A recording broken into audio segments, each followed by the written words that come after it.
antecedentes. Vários problemas atingiam as principais nações europeias no início do século XX.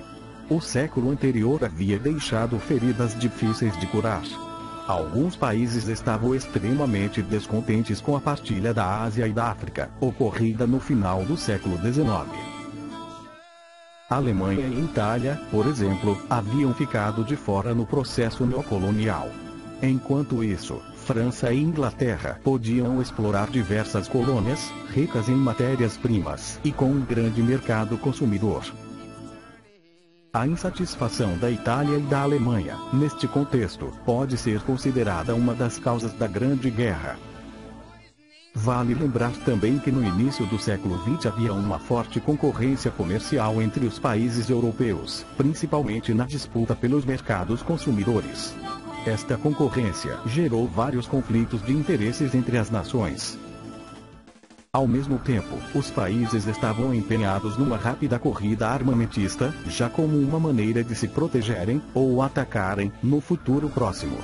Esta corrida bélica gerava um clima de apreensão e medo entre os países, onde um tentava se armar mais do que o outro.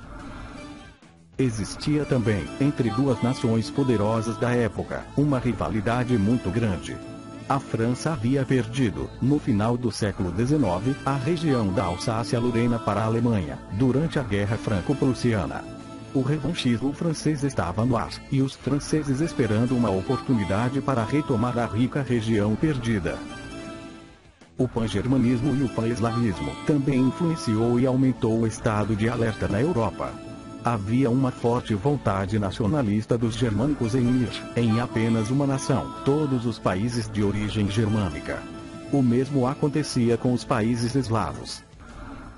O início da Grande Guerra. O estopim deste conflito foi o assassinato de Francisco Ferdinando, príncipe do Império Austro-Húngaro, durante sua visita a Sarajevo, Bósnia e Herzegovina. As investigações levaram ao criminoso, um jovem integrante de um grupo sérvio chamado Mão Negra, contrário à influência da Áustria-Hungria na região dos Balcãs. O Império Austro-Húngaro não aceitou as medidas tomadas pela Sérvia com relação ao crime. No dia 28 de julho de 1914, declarou guerra à Sérvia. Política de alianças. Os países europeus começaram a fazer alianças políticas e militares desde o final do século XIX. Durante o conflito mundial, estas alianças permaneceram. De um lado havia a Tríplice Aliança formada em 1882 por Itália, Império Austro-Húngaro e Alemanha. A Itália passou para a outra aliança em 1915.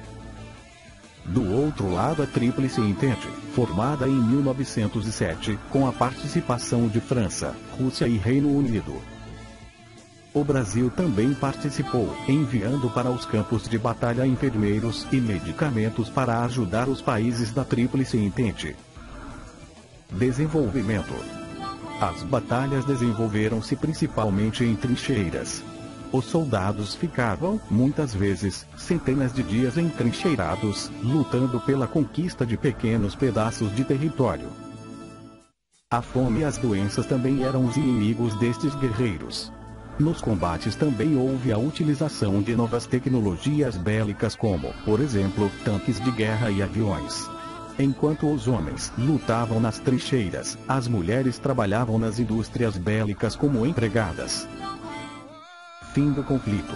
Em 1917 ocorreu um fato histórico de extrema importância: a entrada dos Estados Unidos no conflito.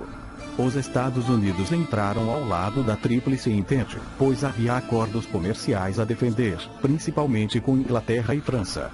Este fato marcou a vitória da Entente, forçando os países da aliança a assinarem a rendição. Os derrotados tiveram ainda que assinar o Tratado de Versalhes, que impunha a estes países fortes restrições e punições. A Alemanha teve seu exército reduzido, sua indústria bélica controlada, perdeu a região do corredor polonês, teve que devolver à França a região da Alsácia-Lorena, além de ter que pagar os prejuízos da Guerra dos Países Vencedores. O Tratado de Versalhes teve repercussões na Alemanha, influenciando o início da Segunda Guerra Mundial.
Morteiro.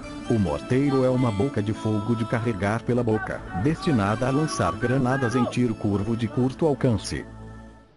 Os atuais morteiros têm origem nos morteiros de trincheira, desenvolvidos na Primeira Guerra Mundial para serem especialmente usados na Guerra de Trincheiras. Na década de 1960 foi desenvolvido para o exército português um tipo especial de morteiro ultraligeiro denominado morteirete. Atualmente os morteiros são normalmente usados como arma de apoio de infantaria. No entanto, os morteiros pesados são, em alguns casos, usados como arma de artilharia. Etimologia: a palavra morteiro é sinônima de almofariz, que é um utensílio em forma de tigela utilizado para esmagar alimentos. Classificação dos morteiros. Os morteiros são classificados, de acordo com as suas características, em ligeiros, médios e pesados.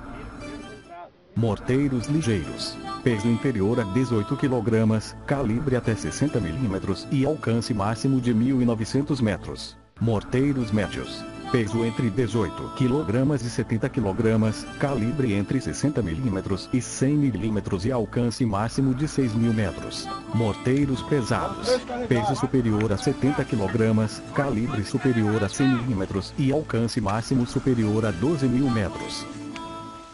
Tipo de percutor. Os morteiros podem ter dois tipos de percutor. Percutor fixo, o mais comum nos morteiros, em que o disparo é obtido pela queda do projétil sobre o percutor, durante o carregamento. Percutor móvel, acionado por um mecanismo de atuação manual que ativa o percutor depois do projétil estar no interior do cano da arma. Tipo de tiro. Os morteiros realizam tiro curvo, capazes de bater alvos desenfiados ou contra a encosta. Podem executar as seguintes modalidades de tiro. Tiro direto. Tiro em que a pontaria é efetuada diretamente para o alvo através do aparelho de pontaria. Para este tipo de tiro são utilizados normalmente morteiros ligeiros. Tiro mascarado. Tiro executado a coberto de uma máscara a árvores, edificações, etc., com a arma e a guarnição protegidas da observação terrestre. A orientação do tiro é realizada a partir de um ponto onde seja possível a observação direta do alvo. Para este tipo de tiro são adequados os morteiros médios. Tiro indireto. Tiro de maior alcance que os anteriores, a partir de um local abrigado.